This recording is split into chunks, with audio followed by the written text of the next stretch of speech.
Hello friends, कैसे आप लोग? आशा अच्छे ही होंगे।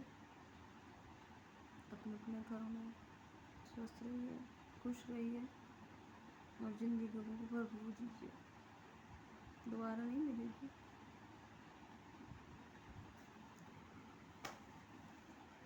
आज पता नहीं बहुत शॉर्ट वीडियो हो गया था, तो मुझे लगा कॉल आ गया था एक्चुअली, फिर सोचा कि बनाना पड़ेगा अभी दूसरा,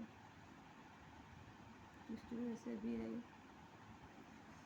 बात कर रही थी मैम, सीधे पॉइंट पे आते हैं। तो टॉपिक चल रहा था लव लेटर का, जो मुझे मिला हुआ था। और वो मुझे मिला जब मैं कानपुर पहुंची, आना जाना स्टार्ट हुआ, तब मिला मुझे करीब 3 साल के बाद। और मुझे समझ आया नहीं था कि इसका मैं क्या करूं। डायरेक्ट पूछना ठीक भी है कि नहीं, क्योंकि इंसान अभी कोई शरीफ हो तो उससे कुछ भी पूछ भी सकते हैं। एक ऐसा इंसान जो अपनी माँ पे हाथ उठा सकता है, अपने भाई को लैट्रिन में बंद करके मार सकता है, जिसकी प्रवृत्ति गुंडों वाली रही है, उसको मुँह इतनी आसानी से लगना ठीक नहीं है। अपनी इज्जत अपने हाथ होती है, ये सोच के फिर मैंने अपनी मौसी को बताया, क्योंकि मुझे लगता था कि वो 2-5 सेंसिबल हैं। ये हालांकि मेरी गलतफहमी थी, वो दूर हो गई थी बाद में, बट उस टाइम पर मुझे यही लगा। तो मैंने उनको बताया कॉल करके कि ऐसा ऐसा है, और वो मुझे सलाह दे रही, जो कि मुझसे उम्र में 11 साल बड़ी है। उन्होंने सलाह दी कि तुम चोर से जाके पूछो कि उसने चोरी की या नहीं। अपने हस्बैंड को पूछो कि लेटर किसका है। भोली भी थी मैं, पहुंच गई पूछने के लिए। उसको बोला मैंने कि ये क्या है। उसने देखा, बोला कि पता नहीं, होगा किसी का। तो मैंने बोला तुम्हारे पास कैसे। तो जवाब दिया उसने कि मैं अंदर डिपो में जा रहा था और मुझे रास्ते में पड़ा हुआ मिला। तो मैंने पूछा कि वो तुम घर ले आए। बोला हाँ। मैंने कहा तुम वहाँ पे ड्यूटी करने जाते हो या फिर कचरा बीनने जाते हो। तो मुझे लगता है इसकी जवाब से वो समझ गया होगा उसका मतलब, बट रिएक्ट नहीं किया उसने। अगर कुछ ज़्यादा करेगा तो वो चीज़ पकड़ में आएगी।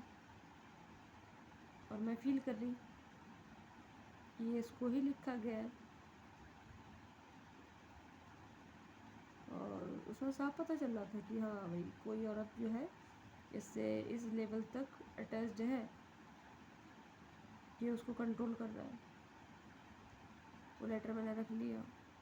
फिर मैं अपने जब ससुराल पहुंची, अपने पापा वाले मकान में, तो एक बार नंदोई आए मेरे, मैटर पूछ रहे थे ज़्यादा, भाभी क्या है क्या नहीं है, क्यों नहीं बन रही है, क्या दिक्कत है भाई से आपको बताओ, हम लोग बात करेंगे। तो मैंने कहा अब इनको भी ज़्यादा क्या ही एक्सप्लेन करूँ। सीधा मैंने उठा के लेटर और उनको पकड़ा दिया।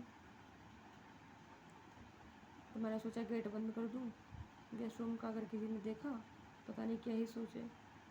मैं गेट बंद करने जा रही थी तो उन्होंने रोक दिया, बोले भाभी गेट बंद मत करो। मैंने कहा क्यों। बोले कि अगर किसी ने देखा तो गलत सोचेगा। मैंने कहा चलो, कम से कम ये समझ आया मुझे कि आइडिया इनको भी है कि यहाँ कितने उच्च विचार के लोग रहते हैं। मुझे लगा नहीं था कि वो ये चीज़ समझते हैं, लेकिन उन्होंने साबित कर दिया कि वो भी जानते हैं कि इस घर के लोगों की सोच कैसी है। उसके बाद मैं देख रही थी सब कुछ, समझ रही थी उसका नेचर। इरिटेट भी होती थी कि कोई इंसान इतना घटिया कैसे हो सकता है, और मेरी ही लाइफ में क्यों है। क्या कौन से ऐसे मैंने गुनाह कर दिए कि ये इंसान जो है मेरी नसीब में लिख दिया ऊपर वाले ने। तो कुछ टाइम के बाद फिर मैंने कंसीव किया, और कंसीव करने से पहले एक चीज़ और हुई मेरे साथ कि मुझे ये गुटखा की और टोबैको की आदत थी। मैं ससुराल में तो नहीं यूज़ करती थी, तो टोबैको वाला मंजन करती थी, क्योंकि वो चीज़ एक डोज बन गई थी मेरे लिए मेडिसिन की तरह। तो मैं वो कर रही थी रात को बाथरूम में, और सारे लोग बैठे हुए थे, सर्दी का दिन था, सारे लोग गेस्ट रूम में थे, टीवी देख रहे थे। ये फ़ोन लेके ऊपर चला गया। तो इंटेंशन तो नहीं थी मेरी, बट मुझे अपनी डोज चाहिए थी, तो मैं उठ के बाथरूम में पहुंच गई मंजन करने के लिए। इसको आइडिया नहीं कि मैं नीचे हूँ, जहाँ पे ये बात कर रहा, छत के जिस पोर्शन में, उसके नीचे मैं बैठी बाथरूम में अपना मंजन कर रही, ये बात कर रहा किसी से, और फ़ोन पे बोल रहा, जो उसकी वर्डिंग थी वो बता रही हूँ। फ़ोन पे बोल रहा था कि तुम अपने आप को होशियार ज़्यादा समझती हो, और तो फिर करो अपने मन का। तो डॉक्टर के पास चली जाती और उसको बोल देती कि 4 महीने है, तो वो तुम्हें दवा दे देता। और मैं नीचे सुन रही, फील कर रही कि ये कौन से टॉपिक पे ऐसी बात हो रही है कि 4 महीने है तो वो तुम्हें दवा दे देता। तो पूछा नहीं मैंने उसको क्या है क्या नहीं, बट इतना मुझे समझ आया कि ना तो ये और असाधारण है, और ना ये नॉर्मल दवा की बात हो रही। इतना मुझे फील हो गया उस टाइम। तो उसके बाद ये भी है, एक समझ आ गया कि हाँ ये है, कहीं और इन्वॉल्व है। फिर मैंने ऑप्शन ये चुना कि जैसे कि मेरी अपनी लाइफ रही है बिना माँ की और बिना पिता की, किसी अपने का कोई साथ नहीं, ऐसा जो आके मुझसे ये पूछे कि तुम्हें क्या परेशानी है। हर इंसान थोपने वाला, हर चीज़ जो नहीं आता है वही करो, करना पड़ेगा क्योंकि बड़े का ऑर्डर है। ये एक रिवायत रही है जिसने मुझे बहुत परेशान किया है, बहुत ज़्यादा। तो मुझे लगा कि मुझे बच्चा नहीं करना चाहिए, नीड नहीं है, और दूसरा ये भी है कि इस रिलेशन का कोई पता नहीं है कि 2 साल तक टिकेगा भी कि नहीं। मुझे तो पहले दिन से ही पता था कि ये नहीं होने का है कुछ भी, और नहीं चलेगा आगे। बात ये थी कि मेरे पीछे कोई था भी नहीं। अगर मैं सेपरेट हो भी जाती तो जाती कहाँ, क्योंकि उससे शादी करने के लिए, ख़ानदान में जाने के लिए मैंने सबसे दुश्मनी ली, इस उम्मीद पे कि ये लोग अच्छे नहीं हैं तो वो तो होंगे ही, और ये उम्मीद मुझे थमाएगी। ऐसा नहीं है कि मैंने खुद से सोच लिया हाँ मेरे दादी बाबा बहुत अच्छे हैं, ये मेरा ख़ानदान बहुत अच्छा है। खुद से कैसे सोचूंगी मैं? ये सोच मेरे अंदर घुसेड़ी मेरे बड़े मामा ने और मौसी ने, क्योंकि इन दोनों लोगों के पेट में क्यों दर्द रहा हमेशा, मुझे कभी समझ नहीं आया कि ये क्यों दूसरों के मामले में टांग अड़ाने की आदी रहे हैं।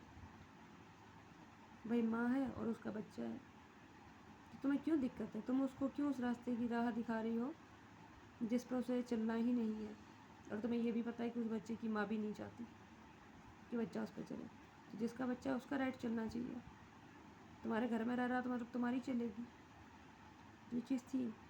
तो इनका ये जो छोटे पे इन्होंने कान में डाला, उसका साइड इफ़ेक्ट बहुत ज़्यादा ख़राब रहा। मेरी पूरी लाइफ जो है हेल बनी हुई है उसी चक्कर में, और दोष मुझे देते हैं कि शादी मैंने कर ली। शादी मैंने की क्योंकि वो रास्ता आपने दिखाया मुझे कि मेरे दादी बाबा मुझे बहुत चाहते हैं। वो चाहत उनकी तब कहाँ चली गई जब मैं उठ के उनके घर तक पहुँच गई? क्यों नहीं नजर आई मुझे? जब मैं उनके घर पे पहुँची तो उन्होंने वो मकान जो आज मेरे नाम पे होना चाहिए था, वो सिवाय मेरे और बाकी सारे लोगों के पास है। वो 1 करोड़ का मकान जो है वो मेरे लिए इतना ज़्यादा वो बन गया कि मैं अपने ही बाप के घर में नहीं रह पा रही। मुझसे मेरा ये हक छीन लिया गया, और उसके बावजूद भी सारे सोचते हैं मैं उनकी इज्जत करूं। मुझसे नहीं होगा, ना मैं करूँगी, क्योंकि लोग डिजर्व नहीं करते। मैं इज्जत करने के लायक हूँ, बट जिसकी करूँ वो इंसान इस लायक नहीं है, नहीं लगता मुझे, और ना मैं करती हूँ। अब कमाई जाती है इज्जत, भीख नहीं मांगी जाती। ये सब भीख मांग रहे हैं मुझसे कि इज्जत करो मेरी, सिर्फ उम्र की वजह से। क्या फ़ायदा बड़े होने का जब तजुर्बा नहीं है, ढंग की सोच नहीं है, दूसरों की ज़िंदगी का तमाशा बनाते हो। तो नहीं करती मैं।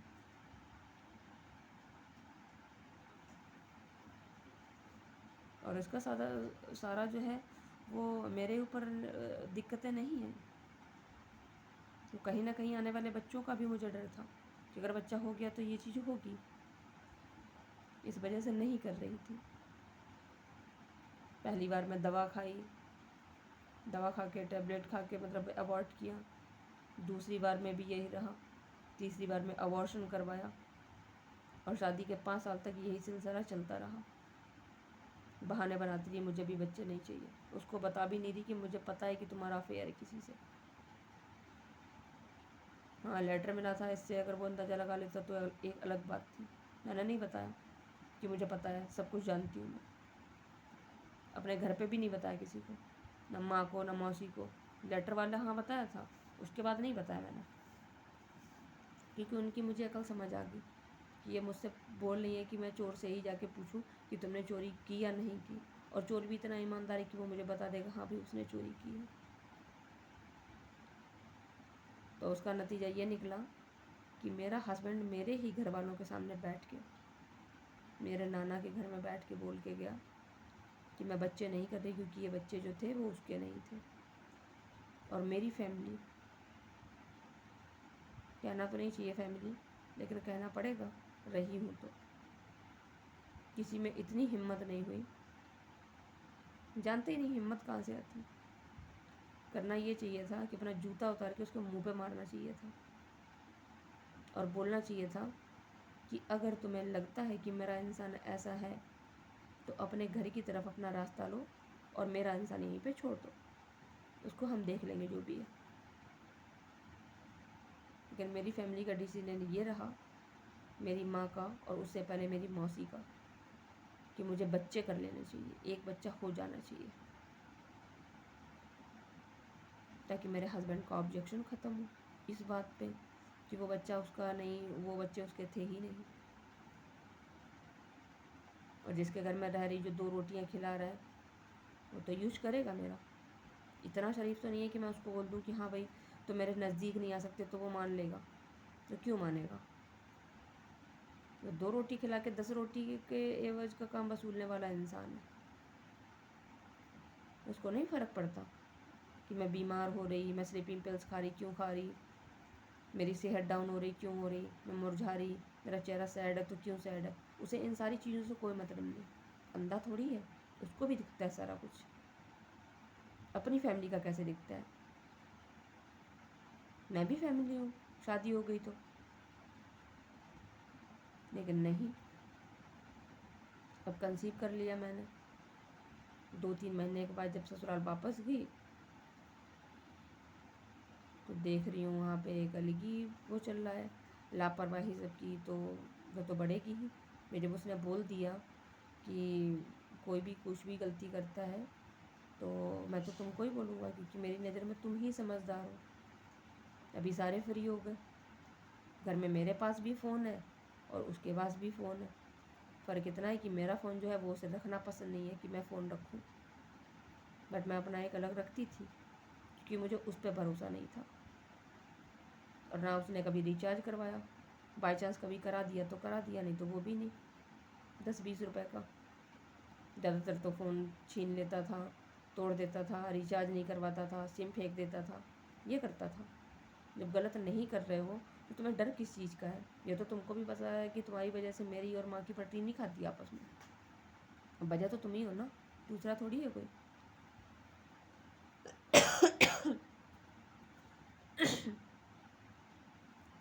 फिर कंसीव करने के बाद वहाँ पे एक रहता था कि जब मेंटली डिप्रेशन मुझे ज़्यादा बढ़ जाता था, स्ट्रेस ज़्यादा रहता था, तो ब्लीडिंग स्टार्ट हो जाती थी, जिसकी वजह से ये कंफर्म नहीं हो पाता था कि मैंने कंसीव किया भी है कि नहीं। एक बार, पहली बार जो था, इसी चक्कर में मुझे पता नहीं लगा। फिर अचानक से मुझे ख्याल आया कि मुझे देख लेना चाहिए। महीने में 2-2, 3-3 बार जो है वो ब्लीडिंग हो रही है, पीरियड ऐसे नहीं आते। फिर मैंने किट खरीदी, उसमें चेक किया तो वो पॉजिटिव था। फिर मेडिकल पे जाके मैंने 2 बार मेडिसिन ली, किट खरीदी, मेडिसिन खाई अबॉर्ट करने के लिए, नहीं हुआ। उसके बाद मैं फिर से जब घर पे आई, मैंने फिर सिरका पिया, तब भी अबॉर्ट नहीं हुआ, और दिन पे दिन वो स्ट्रॉन्ग वैसे ही हो रहा। फिर मैं गई डॉक्टर के पास भरथरा में दिखाने के लिए। लेडी डॉक्टर को दिखाया, उसने बोला हाँ है।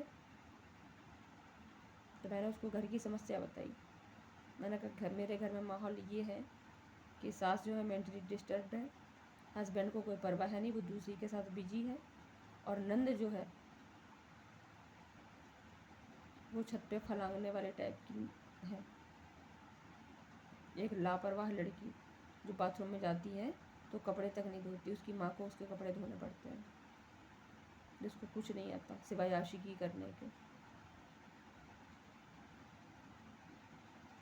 क्योंकि शादी के बाद वो किसी लड़के से मिलने गई थी, उसने 1 साल के बाद जब ट्रस्ट इतना किया तो मुझे बताया कि वो किसी लड़के से मिलने के लिए गई थी, छत से उतर कर, एक ही चारपाई पे सो रहे थे हम। तो इतना सब कुछ बताने के बावजूद भी जो डॉक्टर थी, अगर समझदार होती, उसका दिमाग और सब कुछ सही रहता, तो वो इस चीज़ को समझती कि मैं क्या करने की कोशिश कर रही।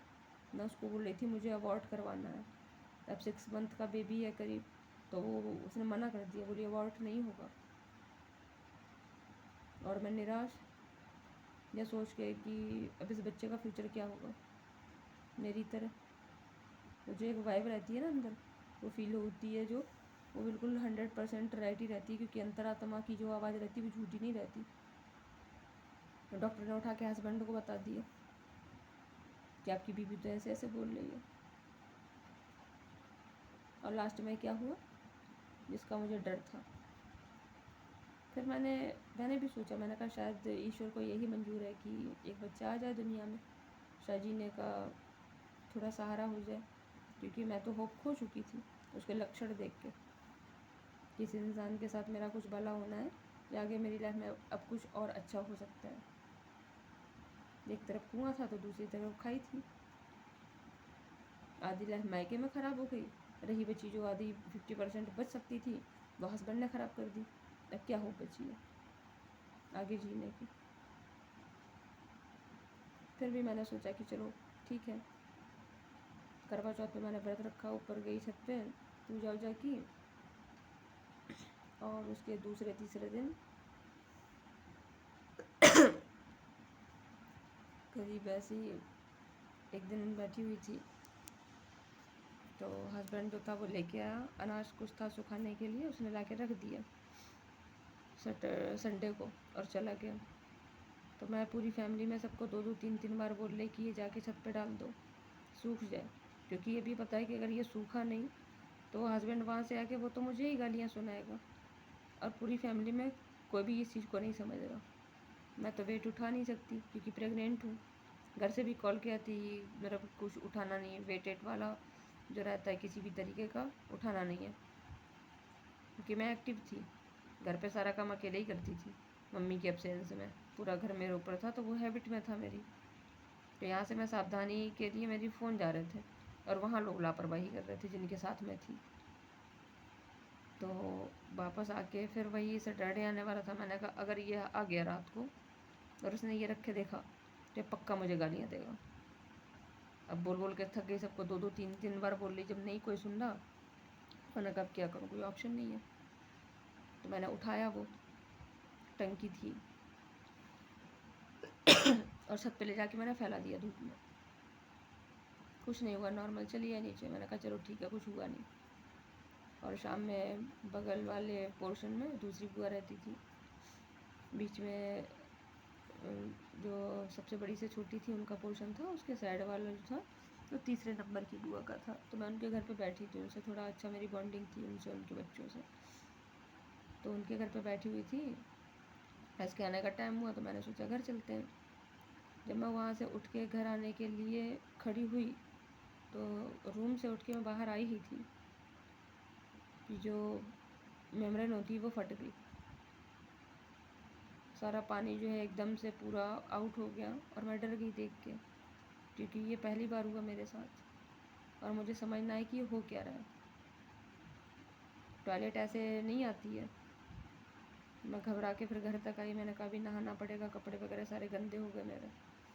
वहाँ से जैसे तैसे घर तक आई तो सारे लोग जो थे वो बाहर गेस्ट रूम में टीवी देख रहे थे, पूरा घर। और काफ़ी उसका जो टीवी का साउंड था वो कुछ ज़्यादा ही वॉल्यूम उन्होंने लाउड कर रखा था। तो मैं सीधा कमरे में आई, सेफ खोला, कपड़े निकाले, और कपड़े निकाल के मैं पलटी तब तक बहुत ज़्यादा दर्द स्टार्ट हो चुका था। इतना कि मैंने कुर्ता ही चेंज कर पाया था और नीचे चेंज भी नहीं कर पाई सलवार में भी, और दर्द स्टार्ट हो गया बहुत भयंकर वाला। मैं जैसे तैसे आई बेड के पास, कपड़े रखे उस पर, फ़ोन उठाया, तीसरे नंबर की बुआ की बेटी को कॉल किया, और जैसे तैसे चल के सीढ़ी के पास जाके मैंने जीने का गेट खोला, जिससे कि वो उनकी बेटी अंदर आई बुआ की। फिर उसने कपड़े पहनने में हेल्प की, फिर मैं लेटी रही वहाँ। और टीवी का वॉल्यूम इतना तेज़ था कि अगर मैं आवाज़ भी लगाती तब भी किसी को पता नहीं लगता। थोड़ी देर बाद हस्बैंड भी आ गया, अब सारे लोगों के साथ वो भी ड्रामे कर रहा, कहीं पेट सहला रहा, कहीं कुछ। सारी रात परेशान रही, कमरे में नीचे रहूं तो दर्द हो, फिर ऊपर भागूं, हस्बैंड ऊपर लेके जाए, फिर नीचे लेके आए। पूरी रात ये तमाशा चलता रहा। सुबह जाते जाते करीब 10-11 बज गया। 12 साढ़े 12 बजे इटावा में एडमिट थी हॉस्पिटल में, बेटी हुई, और 10-15 मिनट के बाद वो एक्सपायर हो गई। वो बच्चा जो मैंने सोच लिया था कि भी दुनिया में आएगा, उस पर भी मैं एग्री हो गई। खुद का माइंड सेट मैंने चेंज किया कि चलो अच्छा है, एक बच्चा आ जाएगा। हटाने का सोच रही थी तब हट नहीं रहा था, और जब रखने का सोचा तब वो रहा नहीं। तो इटावा में मैं एडमिट थी, जहाँ पे मेरी ननद और नंदोई रहते थे, हॉस्पिटल में देखने आए। वहाँ से वो घर तक साथ है। अब जिस दिन मैं डिस्चार्ज होके घर पे आई, उस दिन वो भी है मेरे साथ में, हम लोगों के साथ। घर पे बन रहा है चिकन, और शाम में चल रही है शराब, और मैं सामने कमरे में लेटी देख रही। मैं नहीं बोल रही कि तुम लोग सेंसलेस हो, न तुम लोग के अंदर इमोशंस नहीं है, मैं कुछ नहीं बोल रही। मैंने बस ये बोला कि मुझे भी चिकन खाना है। मैं भी उस जगह पे अगर कोई एजुकेटेड इंसान रहता तो वो समझ जाता कि मेरे कहने का मतलब क्या था। बट अनएजुकेटेड लोग जो रहते हैं वो बहुत बेशरम और बेअकल टाइप के रहते हैं। उनको नहीं पता रहता कि सामने वाला क्या बोल रहा है, या फिर शायद समझने की एबिलिटी नहीं होती। तो मुझे ये नहीं कहा गया, ना किसी तरह की कोई शर्मिंदगी किसी ने फील की। मुझे बोले कि तुम डिस्चार्ज होके आई तो अभी मत खाओ, तुम्हें परहेज करना चाहिए।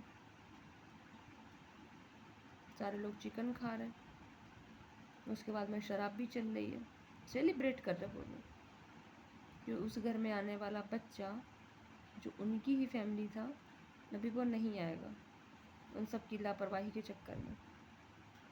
फिर रिश्तेदारों का आना शुरू हुआ, लोग देखने आ रहे, मिलने आ रहे, पूछ रहे क्या था, क्यों तुमने उठा लिया वेट। ये सारे लोग थे घर में, और मैं चुपचाप लेटी। मुझसे पहले हस्बैंड जवाब दे रहा, सास जवाब दे रही, ननद बोल रही कि इनको पूछो, इनको किसने बोला था वेट उठाने के लिए, इन्होंने क्यों वजन उठाया जब पता है कि पेट में बच्चा है।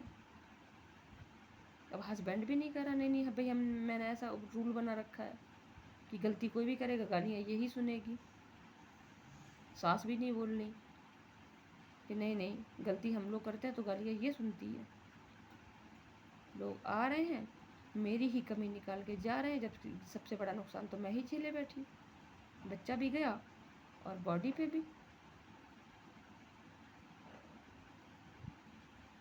और जब बाद में ये चीज़ मैंने अपने घर पे बोली तो मेरी वो सो कॉल्ड मौसी, जिनका कहना था कि मौसी भी माई होती है, गर्व था मुझे कभी इस चीज़ पे कि मौसी है, नानी है और मेरी माँ है, मेरी 3 माँ हैं। इसलिए बोलती थी उसको, हस्बैंड को अपने, कि तुम मुझे परेशान नहीं कर पाओगे। इस एक्सीडेंट के बाद जब मैंने अपनी मौसी को बताया कि ये हुआ है, तो उनका जवाब था कि बच्चों का क्या है, बच्चे तो और भी हो जाएंगे। उन्होंने बोला था तो उन्हें इन शब्दों की गहराई नहीं पता, लेकिन अगर यही चीज़ आज मैं उनको बोल दूँ तो उन्हें इन शब्दों की गहराई तब समझ आएगी। बोलने से पहले इंसान सोचता नहीं है, जब वो शब्द उसे वापस किए जाते हैं तो उसको बहुत मिर्ची लगती है। किया नहीं मैंने कभी ये काम, लेकिन अब करना स्टार्ट कर दिया, क्योंकि शराफत जो है वो सामने वाले को नहीं सिखाती है।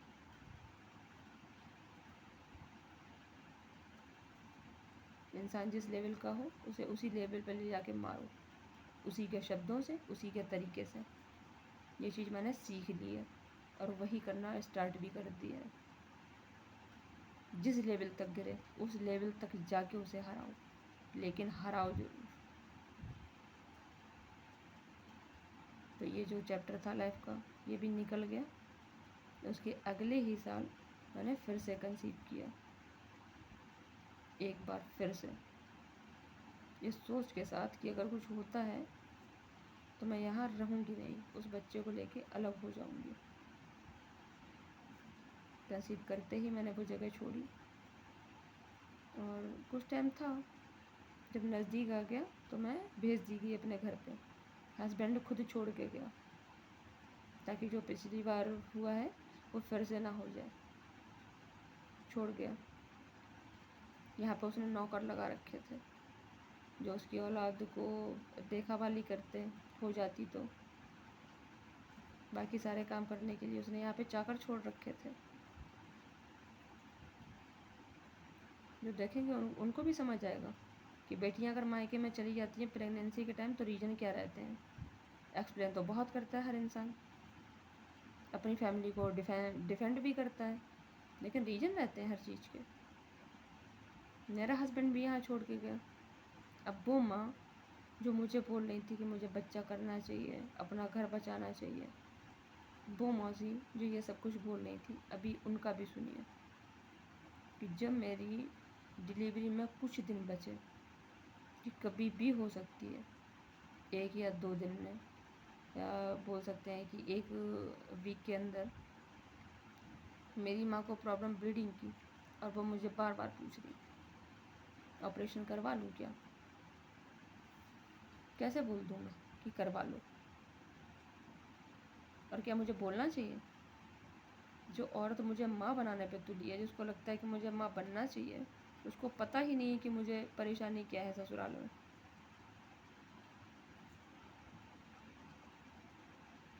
और मेरा पूरा टाइम चल रहा, घर में 2 छोटे बहन भाई जो करीब 10 और 11 साल मुझसे छोटे। कौन था देखने के लिए। जब उन्होंने ज़्यादा पूछा तो मेरा भी दिमाग आउट हो गया। मैंने कहा ठीक है करवा लो, और मुझसे पहले जाके वो एडमिट हो गई हॉस्पिटल में।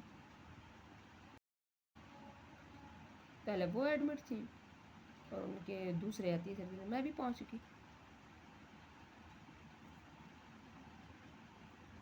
फिर बेटी हुई मेरी, जिसका नाम रखा मैंने शगुन।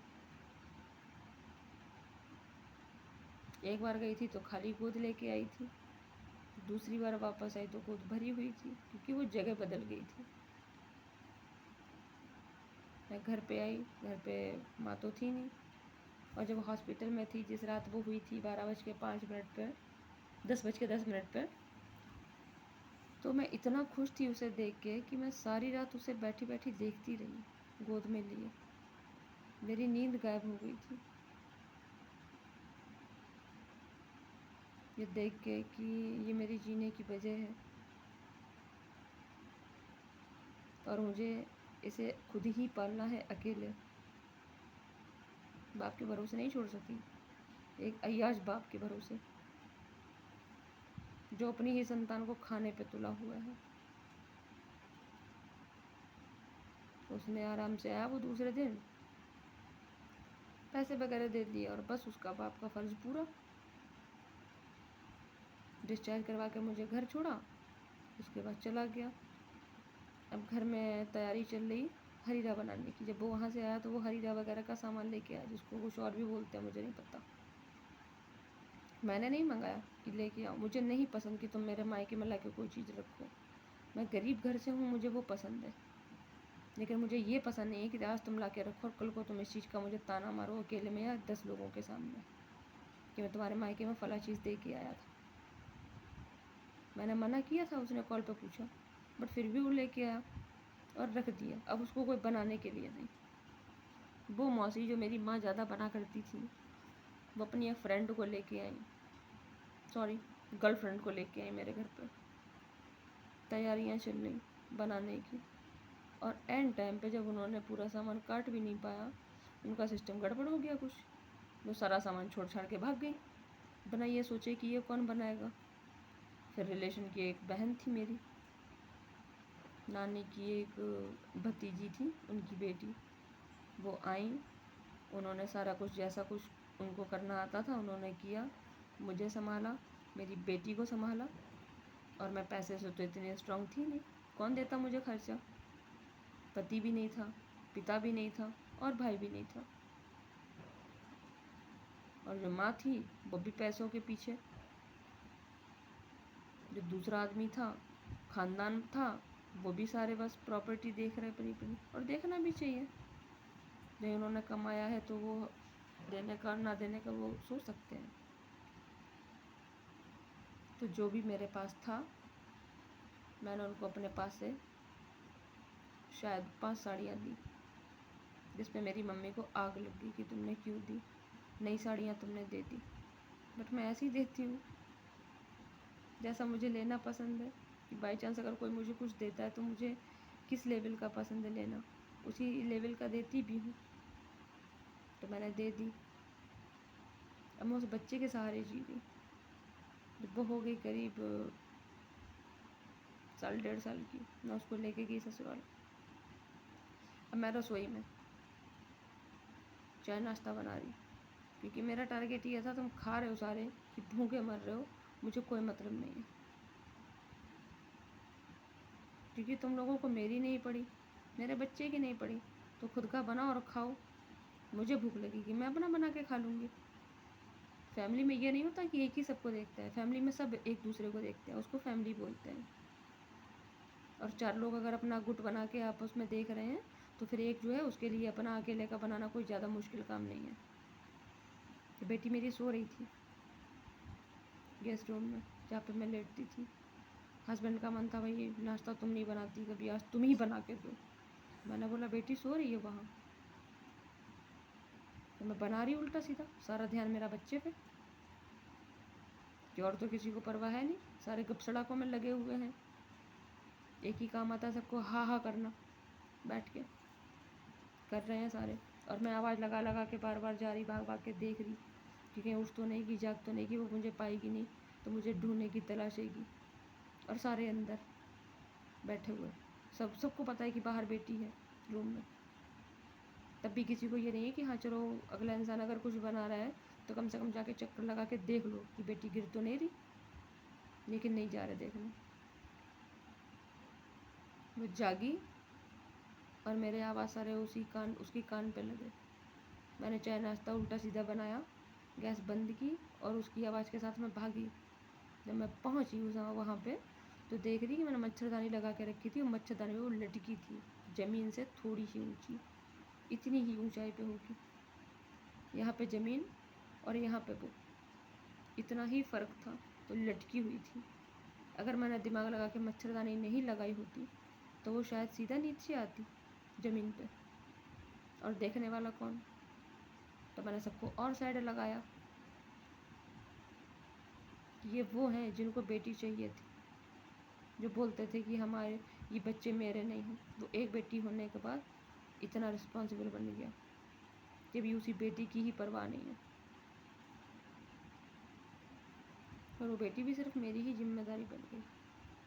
उसके बाद फिर मैं दिन में खाना बना रही थी अपनी ससुराल में, बेटी मेरी सास के पास थी। और जब मैं खाना बना के किचन से निकली रोटियां सेक के, तो मैंने देखा कि मेरी बेटी जो सास के पास थी वो अजीब सी आवाज़ें निकाल रही थी, जैसे कुछ गले में फंसा हो। मैंने तसला रखा धुलने वाली जगह पर, और मैं भागी सीधा उसके पास। उसके गले में उंगली डाली तो इतना बड़ा सेब का टुकड़ा निकला जो मेरी सास ने उसे खाने के लिए दिया था। जब हस्बैंड वापस आया तो मैंने उसको बोला कि तुम्हारी माँ ने सेब का एक स्लाइस काट के उसको पकड़ा दिया जो उसके गले में अटक गया। अगर मैं नहीं निकालती तो एक बच्चा कितना नाजुक होता है, किसको बताने की ज़रूरत है। एक चली गई, किसी को कोई फ़र्क नहीं पड़ा, दूसरी चली आती तब भी फ़र्क नहीं पड़ता, क्योंकि उस घर का तो रिवाज ही है कि मरो या जियो बस उनकी सारी लोगों की ज़रूरतें पूरी करते रहो, सबके पेट भरते रहो, सबका हर काम करते रहो, खुद कुछ मत मांगो कभी भी। जैसा एक सर्वेंट रहता है, कपड़े नहीं है कोई इशू नहीं है, सैड हो कोई इशू नहीं है। जब बताया तो हस्बैंड ने थोड़ी देर तो बहुत प्यास लगाई, इस बुढ़िया को, इसको बच्चा मत दिया करो, इसको कुछ ज़रूरत नहीं है, खाना पीना तुम बनाना छोड़ दो। लेकिन कब तक का ड्रामा है ये। दूसरे दिन से फिर वही रूटीन शुरू, और मैंने उठाया अपनी बच्ची को, निकल गई। मैं कानपुर पहुंच गई। कानपुर में रही, वहाँ छोटी सी कॉलोनी थी, गर्मी वाली जगह। बेटी मेरी बीमार हो गई, उसको लैट्रिन हो रही, उल्टियाँ भी हो रही। हस्बैंड को बोली मेडिसिन लेके आओ, तो बोला तुम चलो साथ में। मुझे उलझन होती है कहीं भी बाहर जाने में, मेरा नेचर ऐसा है। मैं बाहर शोर में जाती हूँ, मेरे कान नहीं बर्दाश्त कर पाते, वो शोर बंद हो जाते हैं। क्यों नहीं जा सकता? अकेला बाप लेके टैक्सी से चले जाओ, ज़रूरी है बैग पे चढ़ के जाओ? एक बार दवा लेने में इतना क्या ही बड़ा इशू है। तो मैंने बोला कि मुझे फिर घर जाने दो, पूरा डॉक्टर तुम्हारे यहाँ ही नहीं है। अब डॉक्टर मेरे यहाँ नहीं है, जो है उनकी मुझे जानकारी है, उसे तो अपने यहाँ के डॉक्टरों की भी जानकारी नहीं है। जब मैंने अबॉर्शन करवाया था तो मैंने उससे ही पूछा था कि तुम्हारे यहाँ का बेस्ट डॉक्टर कौन है, और वो लेके गया भी मुझे। जिस डॉक्टर को इतना नहीं पता था कि किसी का अबॉर्शन करने से पहले कम से कम उसको एक इंजेक्शन भी देते हैं जिससे उसको दर्द फील नहीं हो। उसने बेबी अबॉर्ट किया तो मेरी चीखें जो थी वो पूरे हॉस्पिटल में गूंज रही थी। तो मैं तो एक एक्सपीरियंस भुगते बैठी थी। मैंने कहा बच्ची के मामले में उसको हैंडल नहीं करने दे सकती कुछ भी। साथ में उसका भाई भी था। मैंने छोड़ा, बैग उठाया, सामान भरा, और बिना कुछ भी सोचे उसके भाई को रूम पे छोड़ के मैं अकेली अपने घर आ गई। भाई तुम्हारे, तुम भी जिम्मेदारी ये भी समझो, सबका मैंने ठेका नहीं ले रखा अच्छा बनने का, अच्छा करने का। जो उसे बड़ा ख़राब लगा, कॉल पे मुझे बोला कि घर आके मैं तुम्हें बताता हूँ, अभी आके तुम्हारे हाथ पैर तोड़ रहा। मुझे फ़ोन